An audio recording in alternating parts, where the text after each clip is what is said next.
2.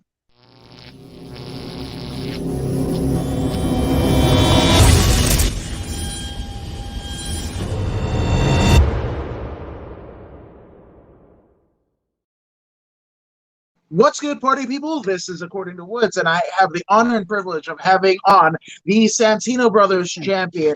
He is the current reigning and defending Championship Wrestling from Hollywood Heritage Champion, the Championship Wrestling from Arizona State Champion. He is the one and only Ray Rosas. Ray, how are you, my man?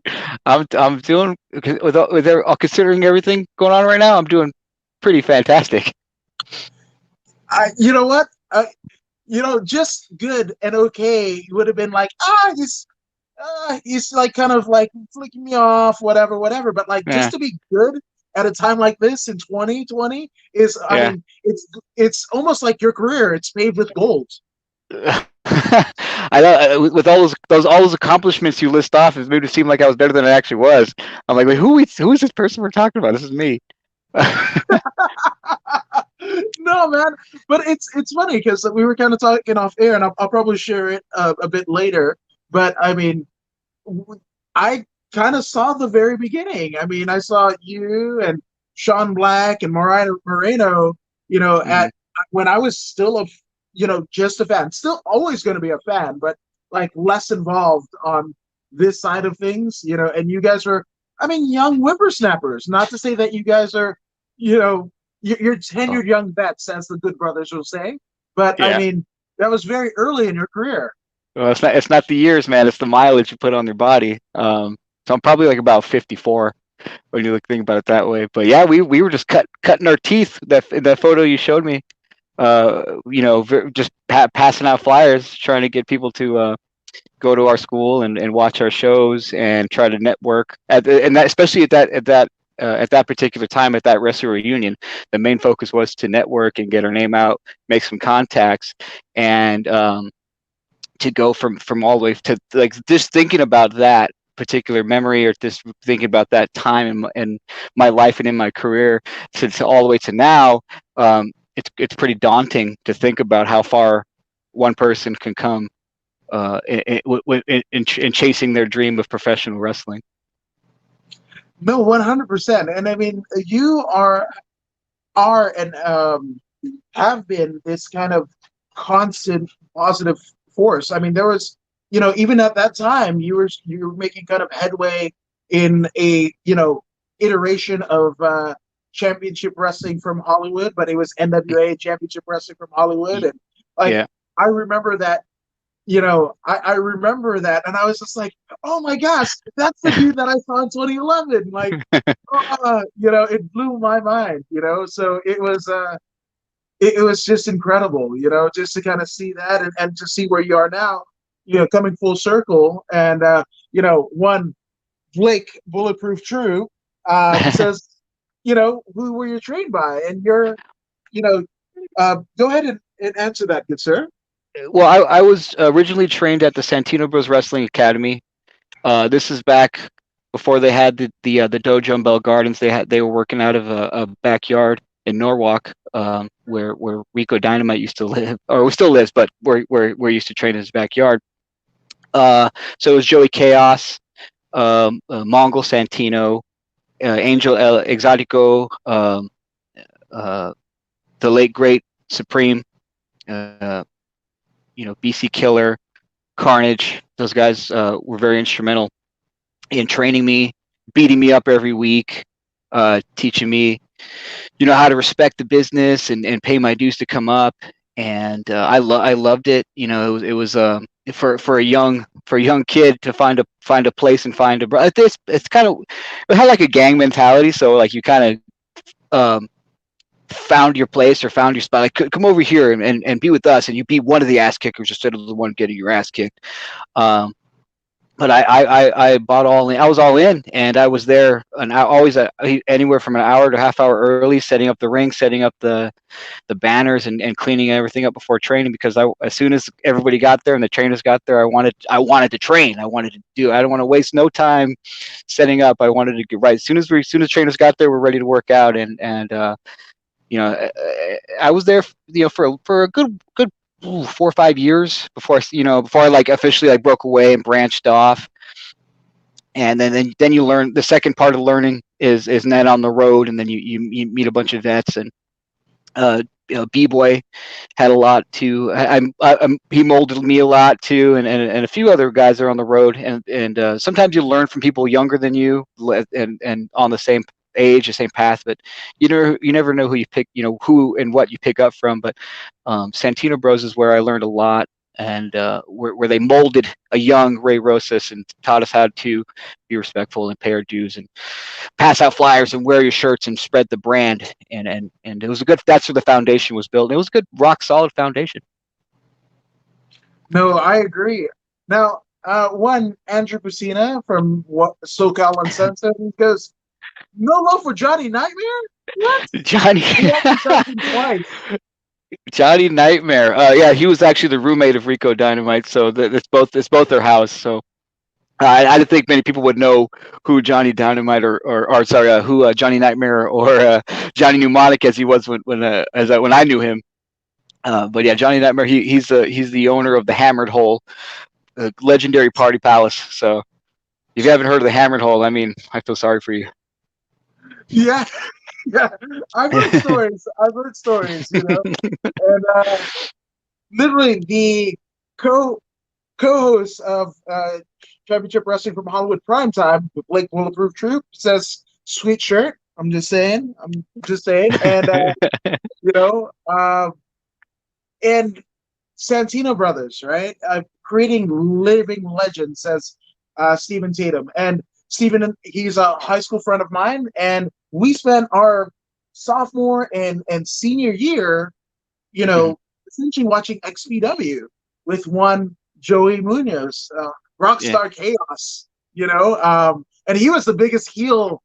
I mean, I just remember seeing the stuff at like LA Sports Arena, and like, I mean, when you talk about heat, he was one of the last guys that got like heat, that slashing the yeah, tires, and like, I mean, he had heat, man, and it's so cool that you're in that lineage of Supreme and Mongol Santino. Like, to me, Southern California wrestling legends to the same respect as Judo Gene LaBelle and Eileen Eaton and those Grand Olympic Auditorium people, Roddy Piper, the yeah. Guerreros, like Mongol and everybody from the first iteration of Santino Brothers.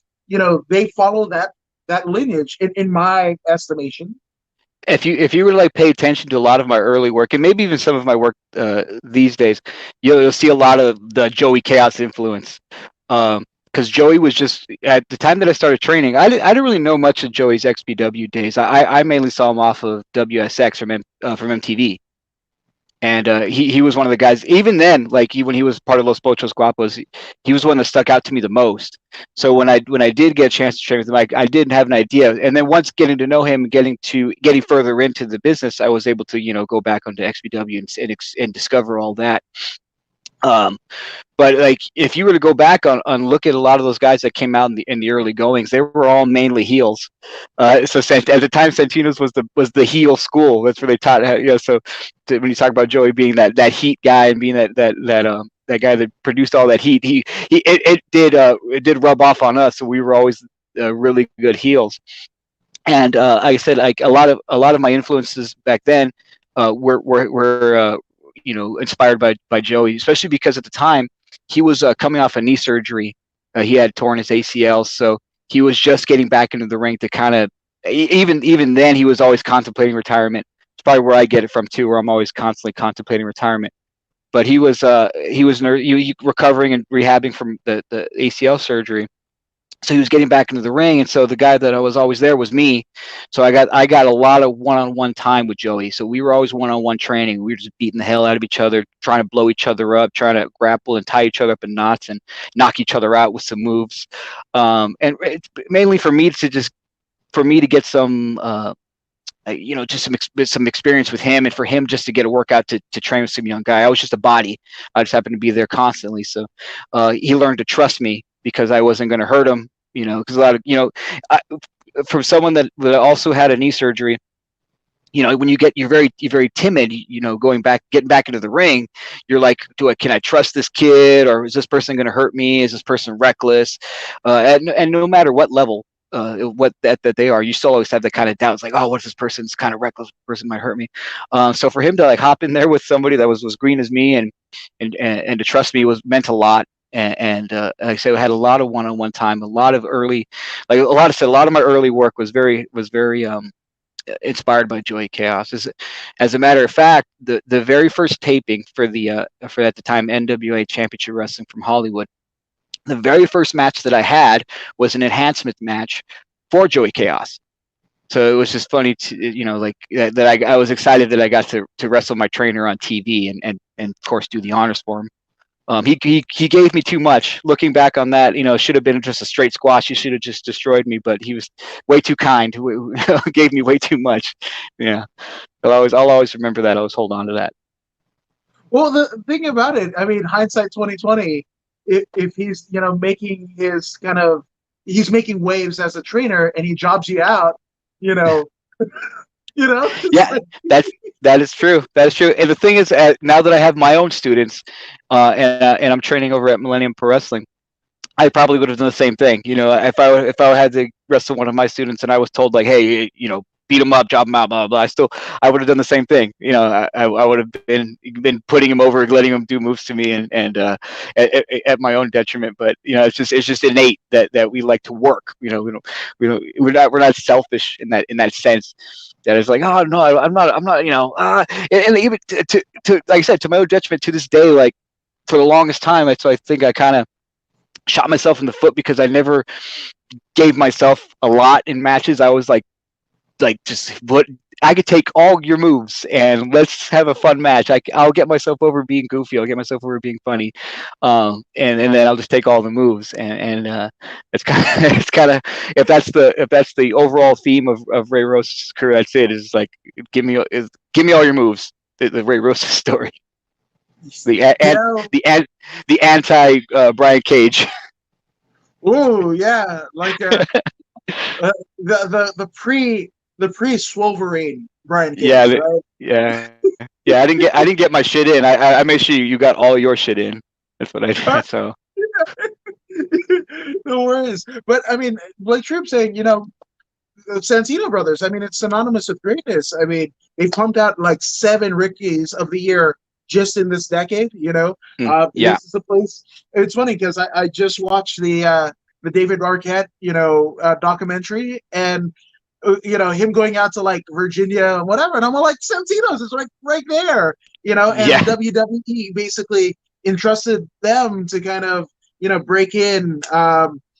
Obviously, the 3 of the 4 horsewomen, or actually all 4 of them, in Shayna Baszler, Ronda Rousey, Jessamine Duke, and Marina Shafir. So, I mean, that just kind of shows you, and that at that physical location, at that dojo, Brian Kendrick, former WWE Cruiserweight champion, decides to set up shop in those confines, so that just shows, like, I mean, as a wrestler, you have to trust what you're getting, right, and what you're giving yeah. out and everything. So that, to me, I just think is synonymous with the trust that people have done with Joey, and Sylvia.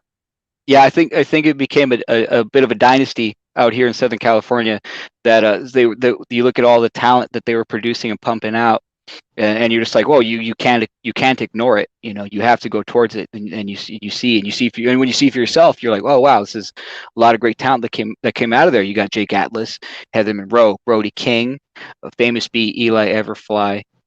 If if you were to rank the top 10 Santinos, I'd only be like the 5th or 6th, of all the greatest of all time. But they said they came out with the who's who of top talent here in Southern California, and now it's going global. A lot of these wrestlers are getting, being able to showcase all over the world.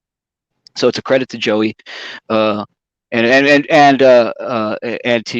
the rest of the staff there. There's Robbie and Mongo, and even Jake and Eli were training at the time. Brody, Tyler Bateman. It's a credit to the whole staff for being diverse and helping out the talent reach another level. Because it's hard. It's hard. You hard to argue when you have 7 rookies of the year um, pump out. You can't argue the fact that you can't argue with the results.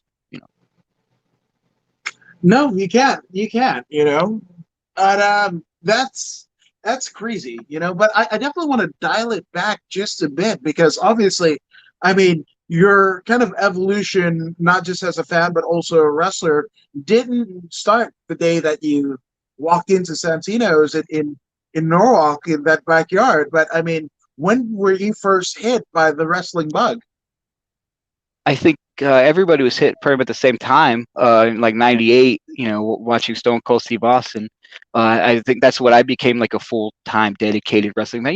When you're growing up, you like, oh, you hear about Bret Hart, you hear about Shawn Michaels, stuff like that, and Hulk Hogan. You all like the names. And then like I think when I became a real hardcore dedicated fan, it was the episode of Live Wire, like on Sunday morning, and like I said, I didn't really. I think I was more a video game fan, so I knew of wrestlers because of like WWE the arcade games, and I did actually of like actually following wrestling, so I knew like who the Undertaker was, who Shawn Michaels was, who Ramona was, because they were on the video game. And then it was an episode of WWF Livewire on Sunday morning, and mainly Livewire was just like recap the Monday Night Raws and stuff from the like throughout the month, and then they kind of hyped the Rumble. That was the Rumble pay per view, and they were talking like Steve Austin's got the bullseye at the bar. He's marked man in the Rumble. Everybody's after him, And then they talked about Undertaker and Shawn Michaels in the casket, the casket match and Kane and all that stuff. So I remember like watching those vignettes, and it was the vignettes that caught me. Like all that's like that, this was like all those vignettes. Like, oh my gosh, this is so cool. All the dramatic, Shawn Michaels opening up the casket and seeing nothing with, but he said the lollipop in his mouth, and just. Watching that stuff. So then I went and begged my dad to order the pay-per-view, and then I was glued there. I remember recording it on VHS, and I just kept watching it over and over again, and I looked, and next thing I'm watching, and and ever since then, all you're 16-year-old, and then you're backyard wrestling with your friends. And each other, and that's kind of where the next. Usually, all next step goes, right. You become a fan of wrestling, and then you become a backyard wrestler, and then eventually become a regular wrestler. That's how dude look. That's what I eventually became a backyard wrestler with my friends. We did it too long, and then I just kind of like, man, I'm pretty good at this. I have a lot of fun doing this, and I would always research wrestling schools or try to Google one and find one. And then I remember, it would be like a monthly thing, just randomly search and try to call. And like back then, they were, you don't have social media, how it is like now where just schools are just readily available at your fingertips. You can, Google and you'd find 8 schools here in the LA area. But back then, like, what was it, 2007? 2008, you could, there wasn't any. And I remember when I finally stumbled on Santino Bros, I called, nobody answered, so I hung up, and then I called again, and then I hung up again. I called twice, like I called and hung up, and then I called again and hung up again, and then they called back. So I guess, so they called back, hello, somebody called this number, and I'm like, yeah, I was looking for the wrestling school, and they're like, yeah, this is us. And then, it was a Friday, I went to orientation the next day on Saturday, and then I was training the following Saturday. So it happened so fast. Like I didn't even give my chances. I didn't give myself a chance, like second thinking.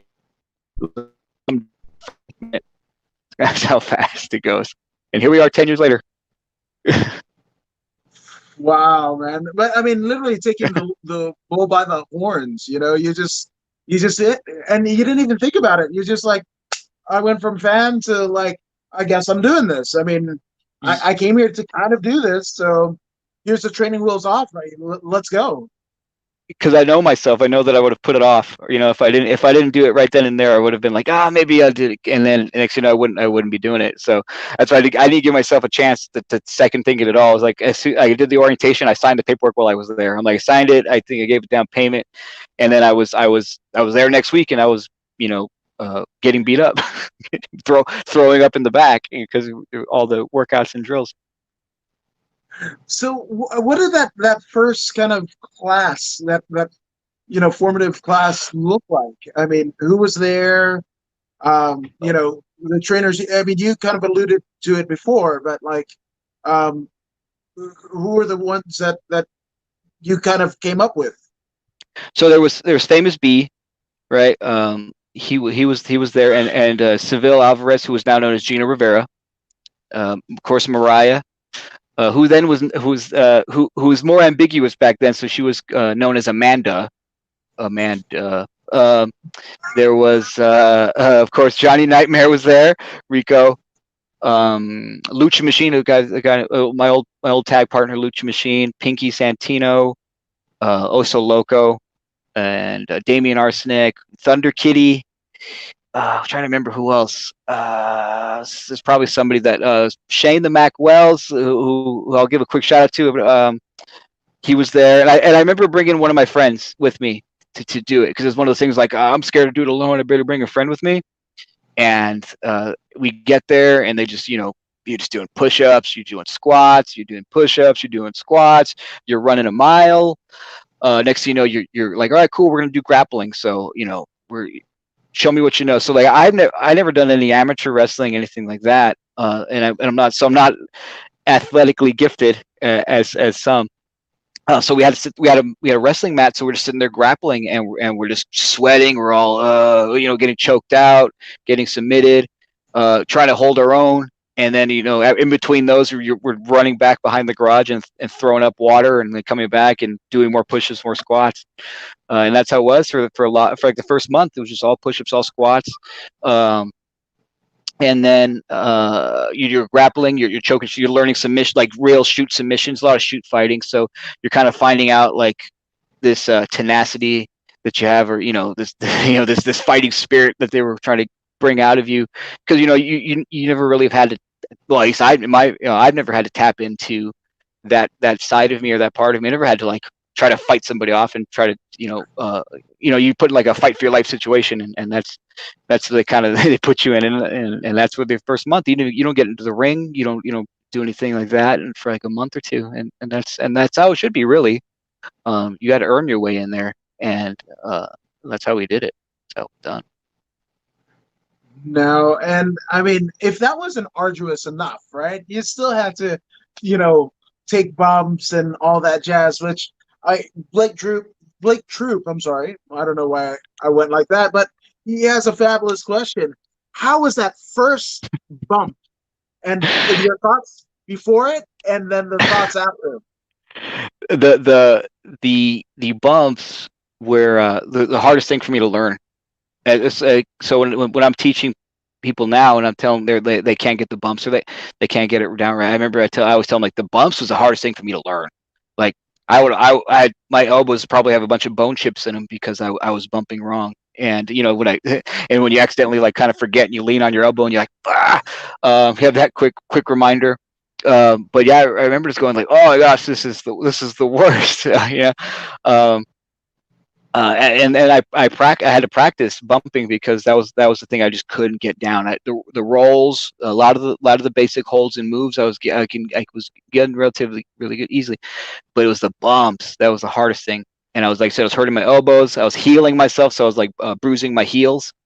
So you're just like, but I think that those failures and that pain was probably the best teacher, because then it's like, okay, don't do that anymore. And it kind of like, okay, that's doing it wrong because that hurts, so let's don't do that no more. And so then we move on, and I had to watch a lot.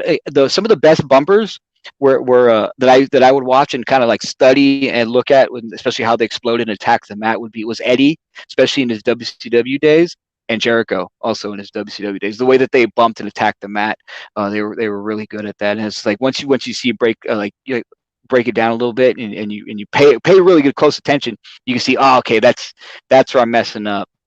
And these days now I know how to break down and teach a bump a little bit better. Nowadays people wear helmets or those foam pads to protect themselves from concussion, but not back in my day.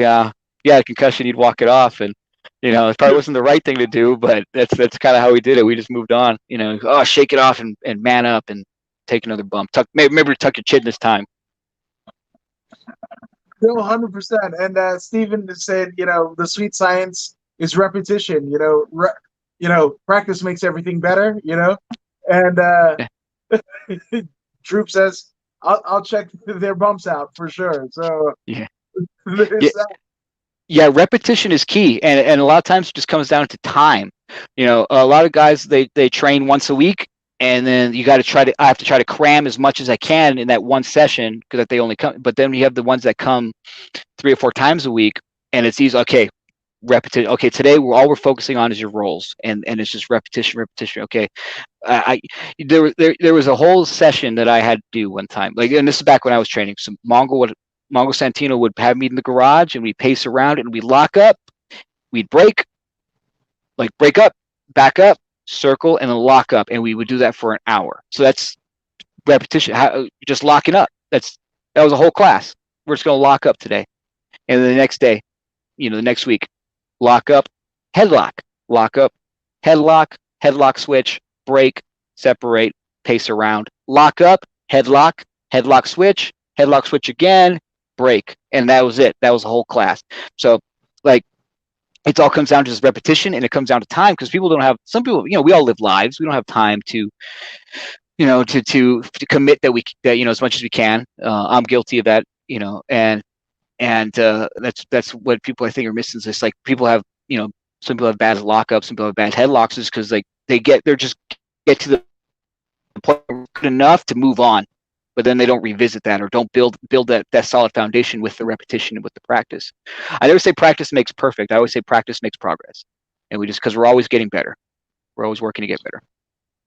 100%. And that's almost a parable of not just wrestling, but life. And for me, I mean, wrestling is kind of envelopes life, because I mean, the current president is a member of the WWE Hall of Fame, and that's actually how I found out he won. I was just like, there had been so much craziness that went on, and I think I was home from work because I had a brain splitting migraine, right, and almost a brain buster, inducing, right, and I was just like, I went to go vote, I came home, fell asleep, and then at 3 a.m, I was just like, I want to see what's going on in wrestling. So I went on Raja.com, and it was like, oh, WWE Hall of Famer, now the 45th president. And I was just like, wait, did Jesse Ventura run in?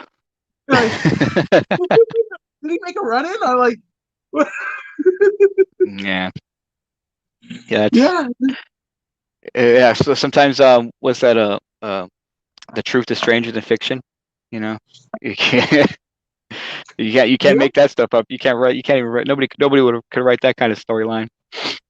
No, but I mean, if you understand, I mean, there's so much that is, especially the psychological aspect of pro wrestling. I mean, you can make the people suspend disbelief, and I mean, I think Bret Hart had said, I mean, probably about 5-10 years ago, maybe even before, about like the difference between pro wrestling and mixed martial arts, especially when the UFC was, mid 2000s, they weren't doing as well as they are now, right? Mm-hmm. And he basically said, with pro wrestling, you have the writers, you have producers, and what have you that will basically have the book and kind of envelope what you're going to feel as a fan, right? So, but don't get it twisted. That is just as much of a science or a sweet science as boxing is, or learning a grappling hold, a shoot hold. It is, because I mean, it's your mind. You take people on a ride when it's a long-term booking. How the WWF used to book, from Vince would go into the war room with Pat Patterson and Bruce Pritchard and all that, and he'd be like, "This is what I want for WrestleMania. Book back," right? And it takes you on a ride. You are invested. My goodness. Yeah, and it's a tough art to master.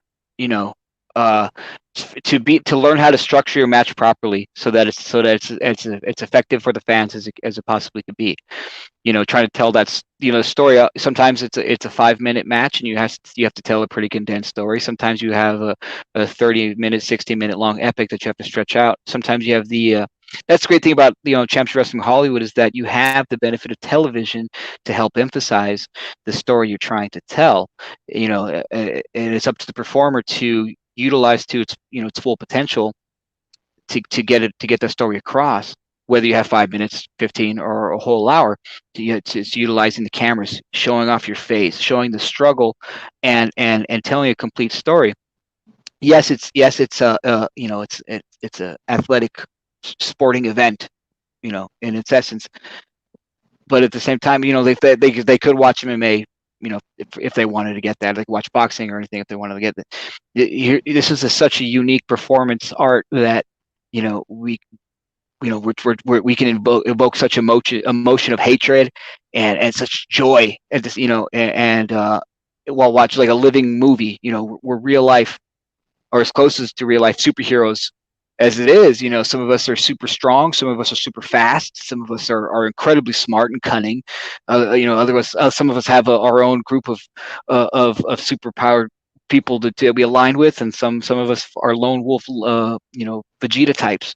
We're the anti-heroes, and it's just being able to have this canvas to perform, and be yourself, but at the same time be someone else, and be this outlandish character, or just be an amplified version of yourself. It's just so as a performer, as someone that grew up pretty shy and pretty timid, but it's so therapeutic to be able to express yourself in such a dynamic way. It's hard to explain. I mean, I remember a long time ago I took a picture of like the gorilla position of the curtain, just the other side. So like when you burst through, you have all the fans right there, and it was, I remember saying something along the lines of like, if nobody, like only like one, anywhere from between 1% and 5% will actually really understand the thrill of being on this side, of because at any moment you're about to be on.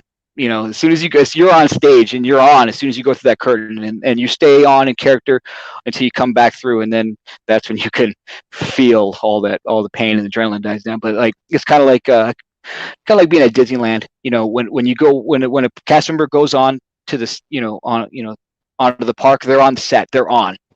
And it's the same thing when you're a wrestler. You go through that curtain, and the red light's on for the TV. Like, you're on. That's it. This is you as your character. That's who you are from the time you go through and till the time you go back. But I could ramble on about it all day. I love it. No, please. Yeah. Again, for people that don't watch, or they're like, oh, this is wrestling, and I'm like, there's nothing. I mean, there's a reason why The Rock is the number one like box office attraction, right? Yeah. And has been for the last 5 years. He's dominating TV. He's just bought the XFL. Like, there's a reason why, because it's live.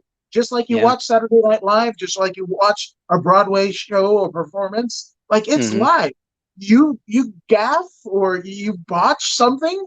It's funny when we're watching Botchamania, and shout out to Matthew and Odie Brown, guy that you know and love. Yeah, he did the intro, and I was like, oh, it's Odie. Like, I kind of marked out there.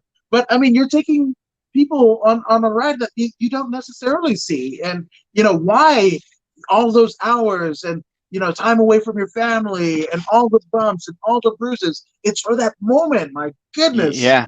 When you have that feeling of knowing that you have the fans here, and some of my proudest moments, some of my happiest moments are in the ring. And like, I've probably been with like Andy Brown. Andy Brown has been in the ring with me when I've had these moments, and Andy Brown, I always like giving him these learning moments where I pull him like, this is the moment, or this is it.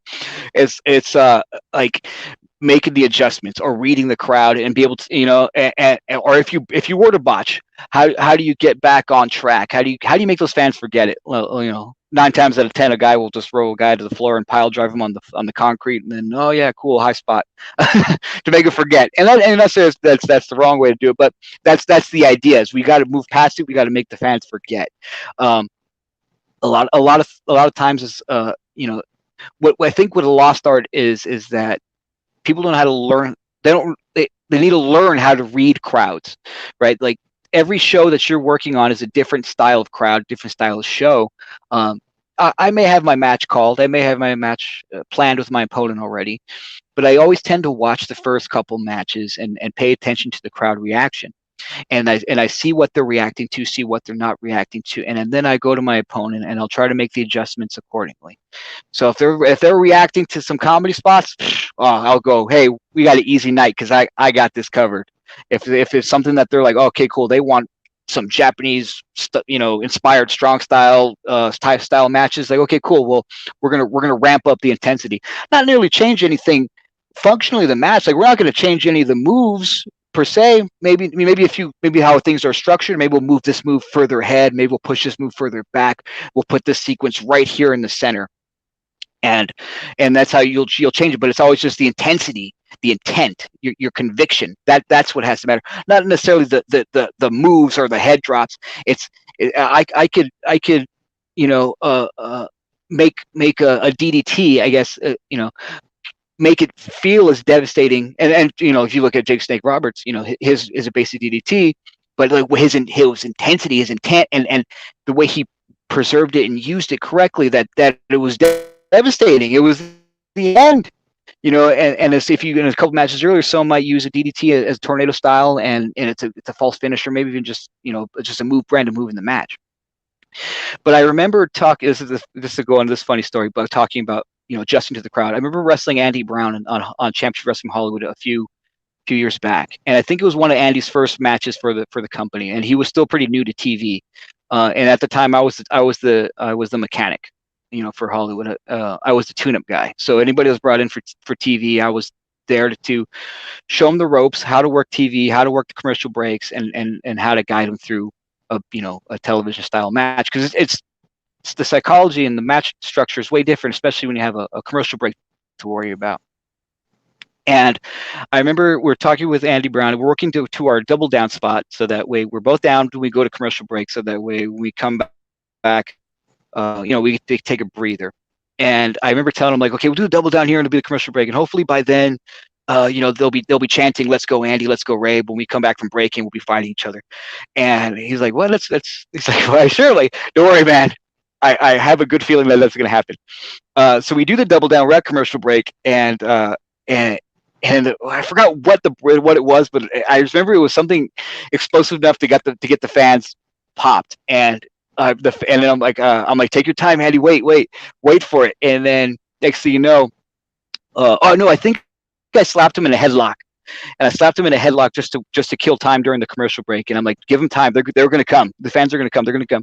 And then little by little, then they started chanting, "Let's go, Ray. Let's go." And I'm like, I'm like in the headlock saying, like, "Oh, you're right." But then I broke away and I said, "Punch me."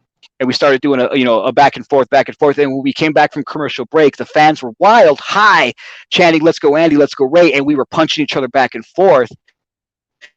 And it was such like a cool, like, the commercial break, we're down, we go to blah blah blah, you come back from break, we're fighting each other, and the fans are going wild for both of us, and it was a really cool moment, and a good, like, example of how, like, I was teaching somebody on the fly, and like and again, like, I wasn't 100% sure that they were going to be there. I had a feeling that the way that we had the match structured, that's potentially what could happen, and thankfully that's what happened. one of my greatest moments that I have. I love it, and again, you heard like legends like Bobby Heenan saying, "Man, we had him on the, like, eating out of the palm of our hand," like. And when you get that moment, that's incredible, and especially the fact that you shared it with one Andy Brown. Now, Yeah, obviously, it had to mess with you because Andy Brown and Adrian Quest betrayed you the Mm. last set of tapings at Championship Wrestling from Hollywood. That had to break your heart, especially, I mean, the amount of passion and aggression that you guys showed each other in that one match. And then Yeah, he turns on you? yeah. I mean, I guess you know what I mean. Like it's one of those things. It's like, well, I probably had it coming, considering all the stuff that I was pulling on people. So we all have it coming. It's just a matter of when and where. I didn't expect it to happen so soon. You know, I didn't even get a chance. I still really didn't, haven't had a chance to let it sink in that I'm the Hollywood Heritage Champion, and that was one thing that's kind of soured it. These are guys that I was hoping to continue to mentor and teach, and I guess they felt that they learned enough. You know, we'll see how it plays out in the next couple of weeks. You know, but I guess it doesn't really. I guess I trade my friends for the Hollywood Heritage title. I guess that's what's gonna. I mean, I would have. you know, at the end of the day, it's a show business, not a friend business, and they may have beat me up and stole my cup, but the cup's pretty pointless at this point because I'm now the Hollywood Heritage Champion. When I went from enhancement talent to champion, it's the dream come true. Being able to be on top of the one of the most up and coming prolific, you know, United in it Fed that is the United Wrestling Network, and it's all the connections that it has, and now it's going on to be weekly pay-per-view with the NWA. It's crazy that we started with the NWA and came back to it, and but we're like not they kind of need us more than we need them, and it's kind of vindicating in that respect. But I gotta focus on keeping the belt, defending the belt, and they'll get theirs eventually. Like I said, we all got it coming to us. So I got mine, and they'll probably get theirs sooner or later. So theoretically speaking, I mean, you're going to take Uptown Andy Brown downtown, and you're going to snuff out the fire that is Young Fuego, Adrian Quest. Yeah. Well, you know, they they may think that they know what they've gotten into with Ray Rosas, but the thing is, Ray Rosas is very multifaceted. Multifaceted. One of my biggest strengths is my versatility and my ability to adapt to any situation, any style, any wrestler. And these are guys that I think people underestimate my ability to observe and study. Like these are guys that I've watched and studied, and that's why I've picked them up and brought them with me. And aligned them with me in static. So it was the other way around. They didn't come to me. I selected them. So I know what they're capable of. They don't necessarily know what Ray Rosa is capable of. I don't think anybody does. I don't know. I don't know. Sometimes I don't even know. You know, I've been in death matches. I've been in cage matches. I've been in ladder matches. Last man standing matches. People. I've bled all over. you know, uh, but people don't know that side too well. They just see a fun-loving, happy-go-lucky Ray Rosas. If they're, or sometimes they might see a sneering, apathetic Ray Rosas. But you never know which one you're going to get when you step into the ring. That's the strength I have: my versatility and adaptability. I'd have to agree. I mean, seeing your career, from those early championship wrestling from Hollywood, the NWA championship wrestling from Hollywood to now, and you said it, you went from enhancement to champion, and I mean, I guess the old saying goes, that old adage is, it's one thing to attain of the level of a champion, right, and championship Yeah, level of performance, but it's even harder to maintain and retain those titles. yeah. I mean, that you think the job's done when you reach the top, but that's where the job actually gets started, because then you have to work to keep yourself there. Um, but you kind of have to expect to be there to get there. And I think as a young hothead, when I was first starting in, I was like, yeah, I expected to be there. And then I think somewhere in the middle, I kind of was like, if I don't get there, it's fine. And then right up until the end, right here, I was like, I'm never going to get there. So like, who cares? Like, and it's at that moment when I like kind of stopped caring and didn't really put a lot of effort into it because it's like, oh, I'm just right now I'm just doing this because the money's okay, the money's pretty good, and and I was planning to retire. I was really looking forward to that because I was kind of over it, and I guess pro wrestling had different plans for me. They decided, nah, Ray, you go nowhere. As a matter of fact, here's the cup and here's some belts. And I'm glad I did it. You know, because then I was able to imagine if I did retire, I wouldn't have been able to.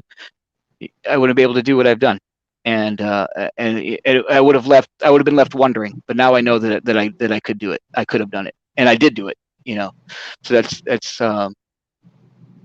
that would have been a big regret had I left before I actually reached what you know could have been my potential. And I'm not done. I'm still planning to continue to push on and push forward. Now that I think that was one of the things that I was missing for a long time was a goal. I didn't have a goal. I was just kind of drifting through performing, and I enjoyed performing, so it wasn't that big of an issue. So I think it was one of my wife. She brought it up. She's like, "What's your goal? What are you trying to do?" And I didn't have an answer for her really. I'm just like, "Oh, I just want to do what I do." Then I started thinking, I'm like, what is my goal? Why am I still, why am I doing this? And it's like, I was looking to retire, and because I was looking to just be a trainer, be a coach, full time at the Millennium Wrestling Academy, and I had a lot of great students that were coming up. So it was a different type of fulfillment that I was getting when I was, mentoring people, and I was like, okay, maybe this is it. This is what I'm meant to do in wrestling. This is what I'm supposed to do. Um, those who can't do teach. And then but then of course COVID happens, and all these opportunities that were coming up were gone, and I was like thinking, okay, maybe this is really it. This is the perfect time to retire. And then of course my wife, bless her, she talked me out of it. She's like, you can't, if you retire, you're going to be miserable. You're going to be here just angry and grumpy, and she's like, I know you. You're not going to be happy, and she's right again. But we won't tell her that. But of course, like I think after a meeting with the front office of Championship Wrestling Hollywood, I was like, I think I'm gonna push. I'm gonna go all in on this. I'm gonna at least try to get one last run to see what happens, and then we'll just take it a month, a day at a time, month at a time, year at a time, and see how long I last. And so as of right now, I'm probably gonna keep going until the wheels fall off. Because if I can accomplish this with only caring about this much, what happens if I start caring completely? What's to happen? I I I know that I can compete with the top. I can compete with big names. I can compete with anybody that steps into the ring. I can get in there and I know I can hold my own.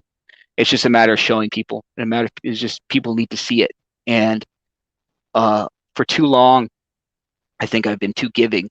And like you were saying earlier, like I I've always tried to make sure the other person looks good. And then I kind of had that Ric Flair mentality, like if everybody notices that my matches where the guy looks good, they're gonna notice who the real worker is that's making him look good. I don't think I want to do that anymore. I think now it's time for me to be a little selfish. I've been in the game 10 years, and I feel like I'm not at the level that I should be, or should have been, because there's people that I've looked up to that at my age have already been beyond, way beyond, plus ultra. Um, so I feel like now it's time for me to light a fire under my own ass and get serious and show people what Ray Rosas is all about, what Ray Rosas can do, and ending 2020 and going into 2021, I think we'll see some big strides, and we'll, like I said earlier in another video, we'll see the second renaissance of Ray Rosas. Well, I can't wait. And it almost broke my heart a little bit that you were contemplating retirement because I mean, 2020 has been kind of a crazy year, but I mean, it kind of pings at my heart that Ray Rosas isn't going to be on my Fight TV app on Championship Wrestling from Hollywood or any other promotion. Um, so I'm glad you're back, my man. I'm so glad. And I mean, speaking of the weirdness of 2020, Stephen Tatum wants to know what is your opinion of the fanless or virtual shows that are running?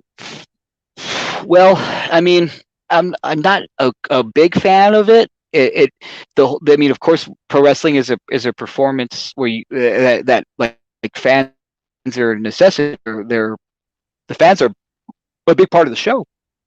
Um, but we need to perform, we need to wrestle. It was a little awkward at first, like when I first went out to the ring and there's no fans there. But luckily, we've had a lot of experience when you're training, you're wrestling in front of nobody or very few people. And for the TV tapings, it's not really not about the live audience anyways. It's always about the cameras. It's because that's where the real audience is. So that wasn't too hard. It was a little, yeah. I said it was a little jarring at first.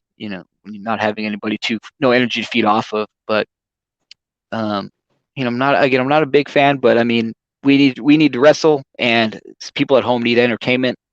Being stuck at home, watching Netflix and uh, Hulu and whatever else other streaming app. But like people, they need a variety. I'm glad sports are coming back. Excited for football season. But yeah, I mean, we got. I think at this point we got to take what we can get, whether it's fanless or virtual. No, 100%. And it's funny because a lot of people that are kind of outside the combat sports, community, right? They kind of became a part of it because wrestling, in some iterations, definitely the WWE and the UFC, and then later Bellator and LFA, they didn't skip a beat. Like they were the only at one point for months on end they were the only live sports anything. So you Mhm. kind of got into wrestling a little bit more. You got into MMA a little bit more because it was Yeah. the only thing on. Right. Yeah. And because you're stuck at home. There's nothing to do. You can't go to a bar. Can't go to a movie. Can't go to a bowling alley. People's lives were dramatically changed, and we're in uncharted territory in any aspect of life. Whether it's entertainment or healthcare and stuff of that nature. But nobody knows how to handle this or what to do about it, and everybody's kind of just learning as we go, learning on the fly, learning as we go. And the fact that maybe they should have taken a break, maybe they shouldn't have. But again, we're stuck here at home. What are we gonna do? A lot of people, you know, they need something to take their mind off the anxiety that they're building. And wrestling, like thankfully, wrestling was still there. I do enjoy the virtual fans better than the no fans. Because at least there's something. There's some sort of reaction, something to work on. So that I actually like a little better than having no fans. But again, we're just going to continue to evolve and continue to build off of what we started with. I'm excited to see what the future holds. Absolutely. But, obviously to, look into the future, you kind of have to, kind of be cognizant of your past, right? So Richard Mejia of Doing the Orton podcast, so shout out to Doing the Orton podcast, place that you've been a guest of Yeah. many times. So check out Doing the Orton podcast on YouTube right now. I'm subscribed, Ray's subscribed, you should subscribe too. So there's that. But he asked, how did the relationship between you and MPW start? And how does he like being? How do you like being a trainer? Well, it started a few years back. I was wrestling at Underground Empire Wrestling (UEW), and I was hearing a lot of stuff about that school, and it was mainly just a very few named guys, and a lot of just green students that were on a show. It was also like its own bubble and contained like in over in Moore Park, and not really was coming out of there like news wise or results wise or anything like that. Maybe see a few clips, few videos. But I remember talking to referee Danny Munchichi, and because he worked there, he was managing there, and I remember saying like, "Hey, Munch, like." know, get me over there because I can help their students. Like I offered my services, because they had like um, Ryan Namath there and Luchasaurus and a few other I think a few other former WWE names, and uh, and they're pitting me against the students, and I'm like, they need me there because I could be their middleman. I can work those students and I could work those names, and I could be the guy that can help bridge that gap. I was confident in my ability to do that. So he's one that kind of was the liaison for me to make contact.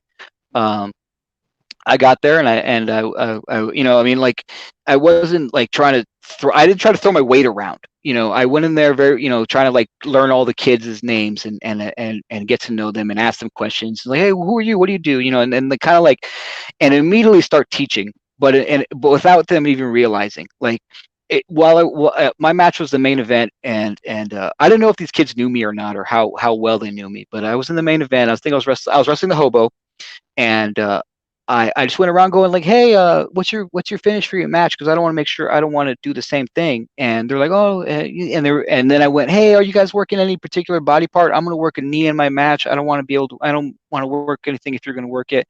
And they're like, no, no. And then they like, and you see like the light bulb go off in their head, like, oh, that's wow, nobody's ever done that, or nobody's, so from that, after that first match, and I was kind of like critiquing people because they would, they were asking me, and then somebody just offered, but then and it's like, oh, this is a cool group of kids, like, I liked it.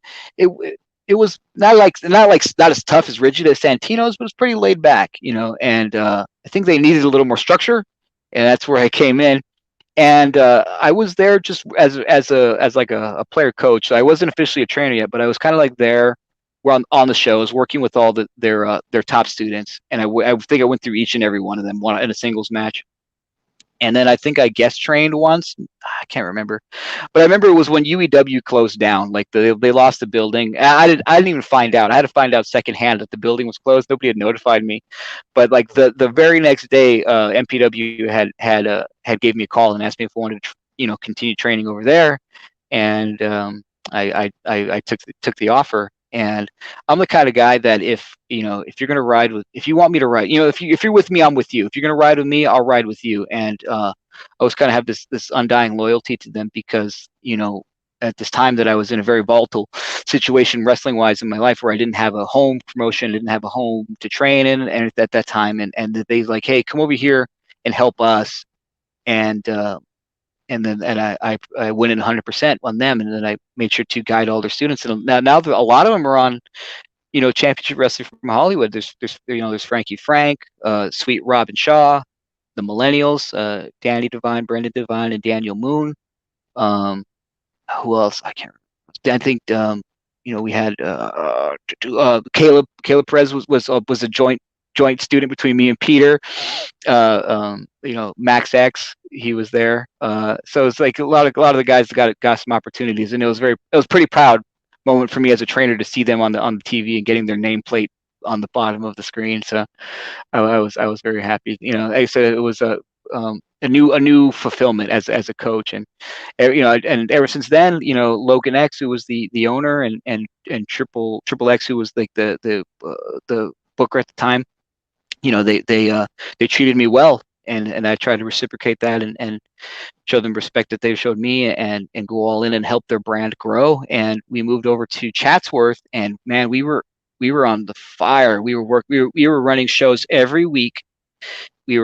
All the students were growing at a great rate, and then COVID hit. But I'm excited for us to open back up and get that school back running, because we had a lot of growth. We were a hot spot. I think that people were really trying to get on the promotion of this, because we had the luxury of working every single week and learning how to work us in the front of the same crowd, roughly the same crowd, and produce and grow. And that's how else you build a match repetition if you're not working every week. And then they had it good. They had it made.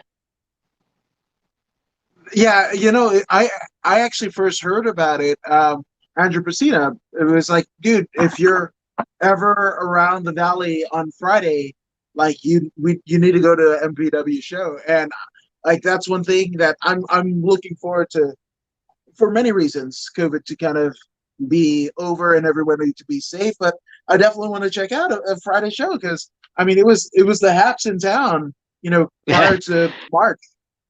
Yeah, and over the the initial shutdown, I was developing a lesson plan, so I was working on a bunch of social distancing type drills. So focusing more on like football style drills. So we're doing like those type the sprints and then the X drills, doing some boxing drills, stuff like that to help with our footwork. So it doesn't really involve us like touching or being near each other, but also us getting a workout. So I was able to I developed a whole bunch of stuff, but then again, when the second shutdown happened, I kind of lost a little bit of the fire. Yeah, but it happens. I mean, obviously, this kind of situation has thrown all of us on a loop, and it's not just nationwide, but it's like worldwide that we're all dealing with this thing at the same time. So, first and foremost, hope everyone as well. But you know, as long as we can, maintain some semblance of safety and making sure everything's okay, because there's people on both sides of the fence like, we should get back and whatever. But like, what if you ended up passing away? Like I've known people on both sides of the spectrum, not in the best of health and then in the greatest of health, and they've been fine. And then the same kind of category, people in awesome health and not so awesome health, and they unfortunately pass away. So it's just like, we want to make sure that everything is back. But once everything does get back to some semblance of normality, MPW is where it's at. Right, that's where it's going to be. We're gonna get right back to work. We're running every week, running every Friday night over in Chatsworth. Excited. I am too. I am too. But one stat that I'm excited about, as to Blake Troop is excited about, again, commentator for Championship Wrestling from Hollywood with He's a good one. with Todd Kenley. But you are the first Grand Slam champ. One of those things that you didn't expect to happen. So, I think like in my head, how I view it is like when somebody like were to look in the record books and be like, oh, who was the first Grand Slam champ? Ray Rosas? Yeah, so that's kind of how I view it. I didn't, I guess it just it shows like what your longevity and consistency can do for you. I think it's one of the things I've always um, tried to be was consistent. Some people are flash in the pan, some people are flavors of the month, but I've always been pretty consistent in my performance and my work. So sooner or later, I'll capture a championship. And I didn't think I'd ever become the Hollywood Heritage Champion. Like I said, especially at one point in my career, I was like, I just was giving up. So I was like, I'll never be champ, so I should just give up. But it's just kind of happy that it happens. It's one thing I guess I'll always have that, the very first Grand Slam champion. Um, I don't even know like how to again like because when I first won the Heritage title, I haven't had a chance to really celebrate, and I just kind of been busy picking up and going, and so I haven't really had a chance to think that I'm even champion, let alone like the Grand Slam champion. And it's just another feather in the cap. It's an honor, really. I'm glad that I'm worthy to be that guy. No, 100%, 100%. But I think it's pretty apropos, especially this kind of second wind of your career, where you're fully realizing your opportunity and your abilities, that you're gaining, essentially gold in different territories, which is amazing. But one thing that would be even more amazing is obviously Championship Wrestling from Hollywood has a working relationship with the NWA, the oldest and richest lineage of pro wrestling history in the world, right? So Blake Trick wants to know, is the NWA 10 pounds of gold in your sights? This I very sweet Charlotte. Sweet Charlotte. it's in my sight right now in the video. I I mean, considering that I didn't expect to be the Hollywood Heritage Champion and ended it, and that's how I ended up. But I mean, stranger things have happened, right? It's the old adage, never say never. Because I think technically I still have the Percy Pringle privilege with the, even though I don't have, the cup right now, but I think I think that would still count, right? If I were to cash in on whoever Nick, He if it was says Nick or if others, you everybody. if you cash in the Percy Pringle Cup, the NWA title, theoretically speaking, should be up for grabs. So I'm just saying. Yeah, well, I mean, maybe I'll just cash the cup and find out if it's legal later. It's one of those instances where I would ask for forgiveness, not for permission. But yeah, I would love to have a shot at the NWA title, man. That would I feel like that would be an exclamation point. Whether I win it or lose it, or whether I win or lose. But I think just to be on that level of facing for a world championship, yeah, it would be a hell of an opportunity. Because all I need is one shot, and it could be 3 seconds. That's all I need is 3 seconds. Man, you can see I that you put the glimmer in my eye. Dude. Well, it's funny because I mean, I wanted to grapple obviously pre-COVID and we'll do post-COVID, but one bulletproof truth. He was like, if you want one, here's this, and you hand this back to me once you get yours. So I still, this is Blake Troop's title. It has an occupancy in my house, but I can't uh, wait to give it back to him because I'll get that. So sometimes seeing is believing, right? yeah, right. And I think if we just put it out there in the universe and just will it, it'll work hard towards it. It'll happen. I have a feeling I'll probably end up challenging for that belt sooner or later. Maybe sooner. Who knows? Hmm. I love it. I love it. Now, Stephen Tatum wants to know what is the number one thing that you miss pre-COVID, and what is the thing that you want to get back to once we're out of this? What's your the first thing on your wish list? I think just hanging with friends, like being in a bar after a show, hanging with friends. As like weird as that sounds, I think also like going to the movies with my kids.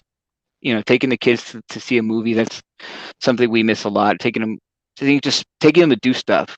Bowling. Me and my family used to go bowling a lot, mini golf, and the movies. That's one of our favorite things. And then of course like uh, taking the kids to the theme parks. We just went to the Legoland Hotel, and that was pretty fun. But we didn't get a chance to go in the park, and it wasn't quite the same. But it was the best you can do at this time. But I think it's one of the first things I'm going to want to do is take the kids out somewhere to do either to a movie or to a bowling alley. I mean, of course, we have like plenty of opportunities to go to the beach or go to a park, of course. But I think it's one of the, like nothing beats sitting in an air conditioned dark theater eating popcorn with the family. That's one of the things I miss right now.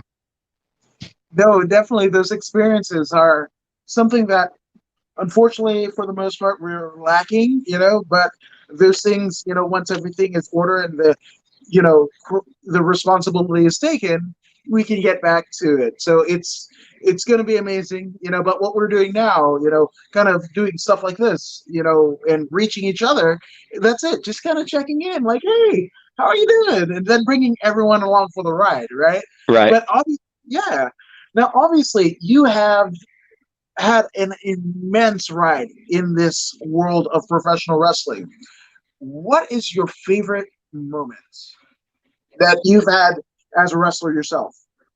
Well, like I said, like I was talking about earlier, that moment with Andy, we're in the ring talking about how like, oh, how excited, like I told you, and he's like, yeah, you were right.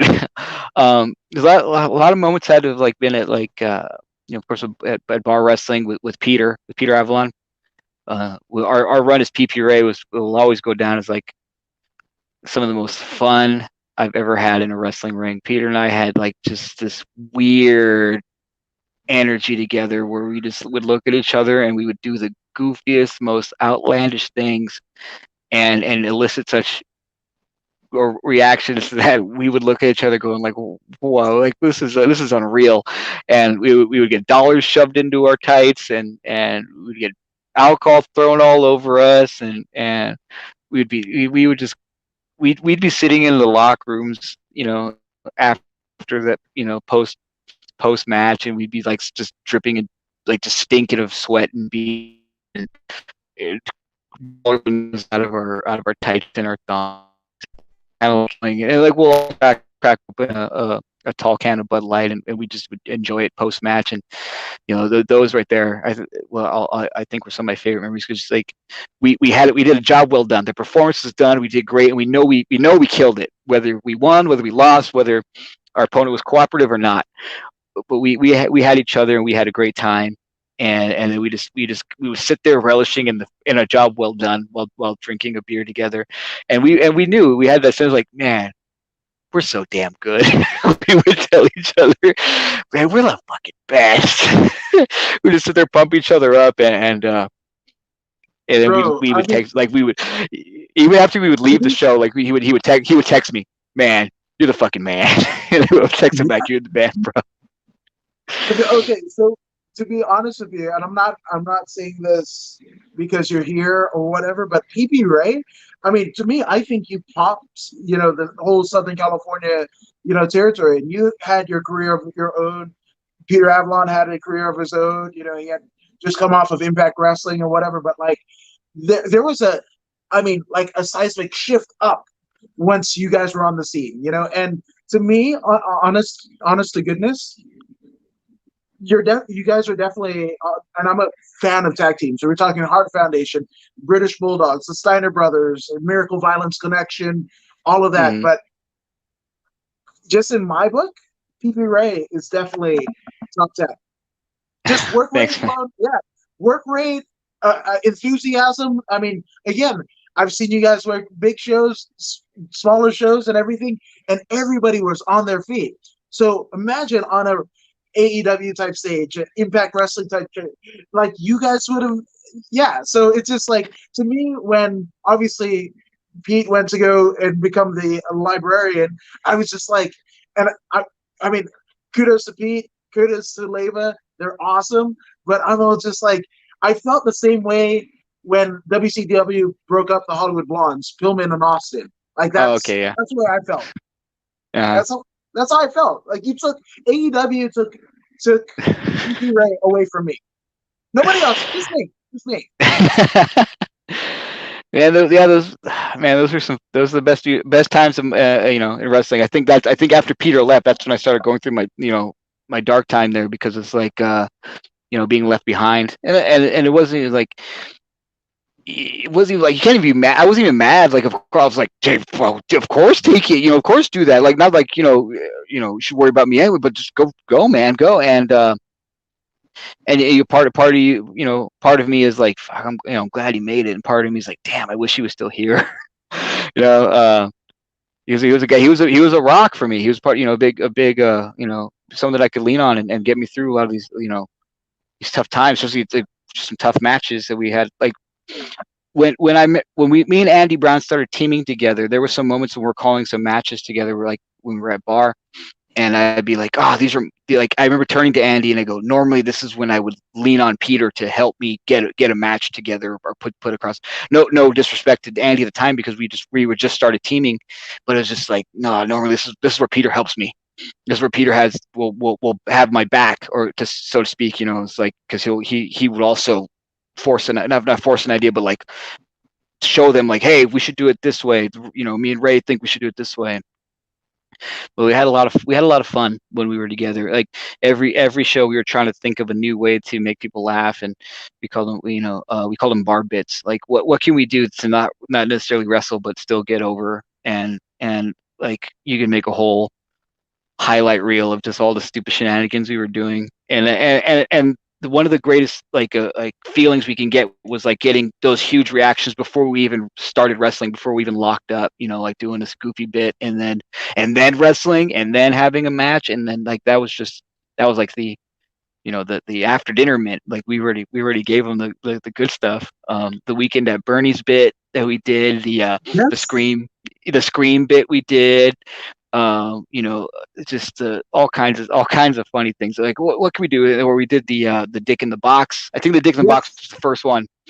Dick in the Box was the very first one, and so we always were. Ever since then, we're like, let's think of funny things to do to help us, because that's always been my mentality. Is like we got to think of ways to stand out. We got to think of ways to be different. There's people that are way more athletic. There's people that are way more charismatic.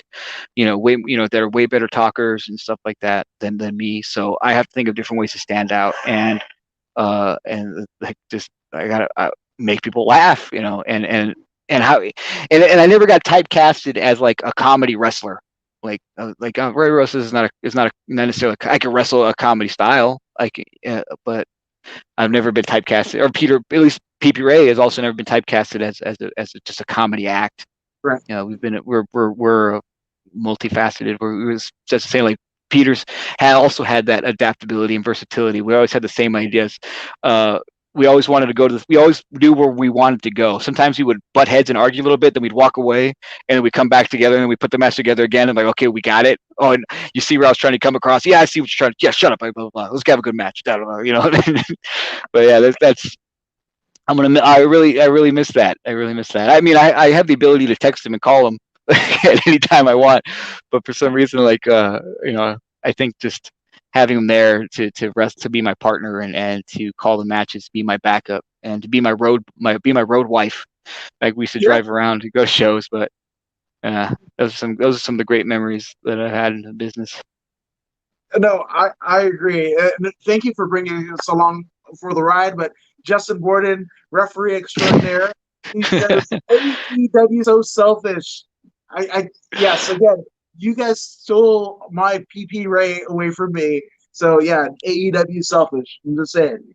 Just saying. It's That's like just for it's me. kind of it's kind of like in the very first WWE draft when they split up the Dudley Boys. They went, like, when Yes. Devon went to SmackDown and Rebel Way Yes. went to Raw. I mean, they eventually found their way back together. So I'm kind of hoping that same thing happens, that Peter and I eventually find our way back in a ring together in front of a crowd. One can only hope. One can only hope. Now, dude, I mean, there you've had a pretty illustrious career thus far, right? But I mean, you haven't gone it alone, obviously. Let's get some shout outs out of the way. Like people that have helped you, professional, personal, to I mean, now you're a double champion. You're a double champion, but Mhm. obviously it took so many people's shoulders for you to stand on. So let's shout those people out. Well, first and foremost, it has to be my wife. She's pretty much been with me since I started wrestling. You know, she's the one that convinced me to keep going. She's the one that said, like, hey, don't worry about this, or don't worry about the the kids. I'll take care of it. Just go out there and do what you got to do. So that's one of my. If it wasn't for her, I probably wouldn't be wrestling or gotten as far, because she's been a solid foundation. Of course, you got to give it up to guys like Joey Chaos. We haven't had the best relationship throughout the years, but we always had a level of respect for each other. We're on good terms. We're on great terms now. Um, but he molded me. Of course, Mongo Santino. Everybody that trained me there is Santinos. Of course, Andre Verdun, who was used suicide. He gave me a lot of leeway that helped me create hate. When I went to UEW. Of course, there's Logan X and Triple X over at MPW. They believed in me, and when they gave me that vote of confidence, it gave me a lot of confidence in myself. Um, Vic Luna, I don't think anybody might. I don't know if a lot of people might remember Vic Luna, but he was a owner of the old wrestling company, Insane Wrestling League, and he was one of the first guys to really get behind me and push me to be better. And he's without Vic Luna, I probably wouldn't have gotten into PWG, because Vic Luna put me in Chris Cadillac against the Young Bucks at IWL, and then we left a good impression on them. So then next thing you know, we were there. Um, Dave Marquez, he's the one that pulled me aside when my very first taping and said, "Come with me, kid. Your dream just came true." And we joke about that a lot. But then here we are, 10 years later, and now I'm the Hollywood Heritage Champion. And then we, mess comments on one of my posts saying, like, the dreams come true, kid. And I got again, we also have our hot and cold relationship, but we get along pretty in a weird way. Um, Johnny Yuma, somebody that I respect and love a lot. He's the one that helped me get back into Champs Wrestling Hollywood and believed in me. And he's one of those guys that trusted me to help guys. He gave me that mechanic role, and he's one of those guys that trusted me to do it. So I got to give a shout out to him. B-Boy. B-Boy is a huge influence on me. He's the one that, like, after I was on the road, being on the road, being out in the circuit, he's one of the guys that pulled me aside and mentored me, and I wrestled him a lot, learned a lot from him on the fly, and he's the one that taught me how to, like, read a crowd before, we'll have our match called, but then we'll have our match called, and then we'll watch something, and then we'll go, you know what, all right, we're going to change that. Of course, like, Jesse Hernandez and Jake Alexander, the at EWF, they gave me, and Cincinnati Red, God rest his soul. They were the ones that gave me a shot early on in my career to go to EWF and become a cruiserweight champion. They're the last cruiserweight champion there, but they gave me an early opportunity when they didn't have to. And I'll always appreciate that. Bart over at AWS, he's a good friend. And controversial, and as this may sound, for better or for worse, one of the guys that always, and it's sad to even talk about, one of the guys that gave me a lot of opportunities was Joey Ryan. Like I said, as controversial and as sad it is to talk about, but Joey, I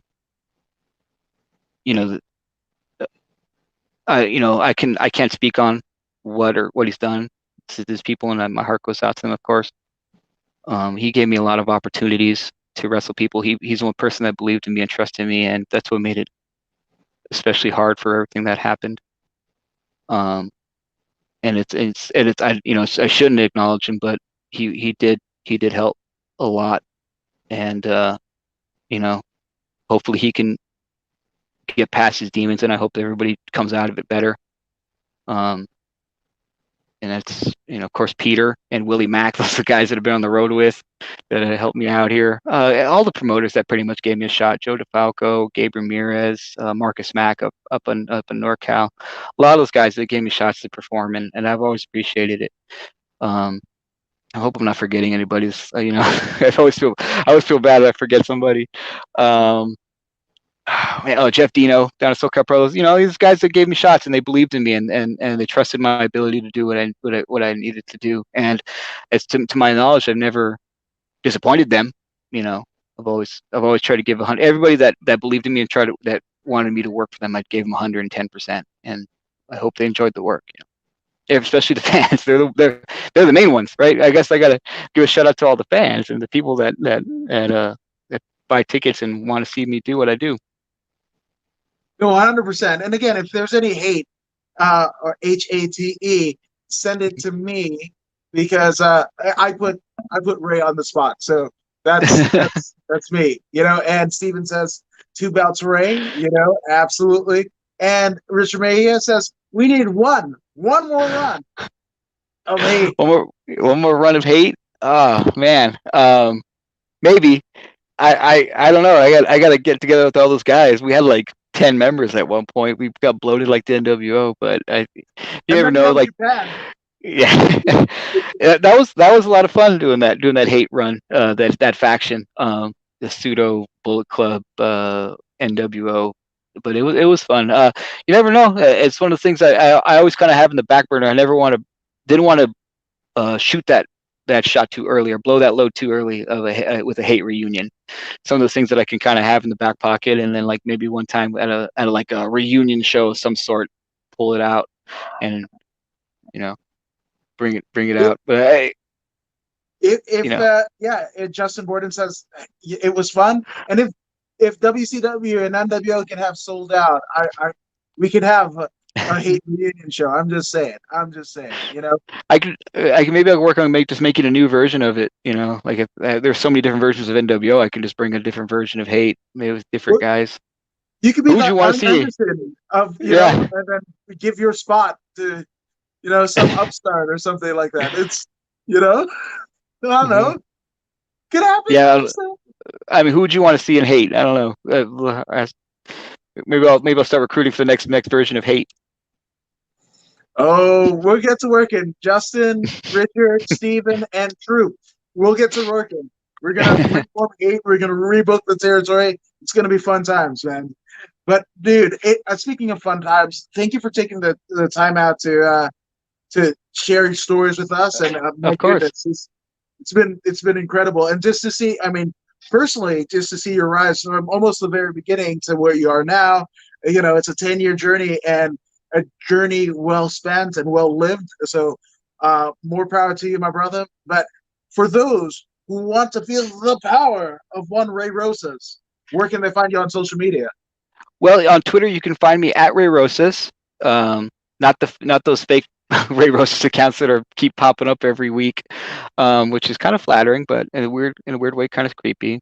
On Instagram, I'm other Ray Rosas, and I'm working on putting some content out. I'll hopefully get a YouTube channel started with some of my students, because we're just trying to get content and stuff like that out.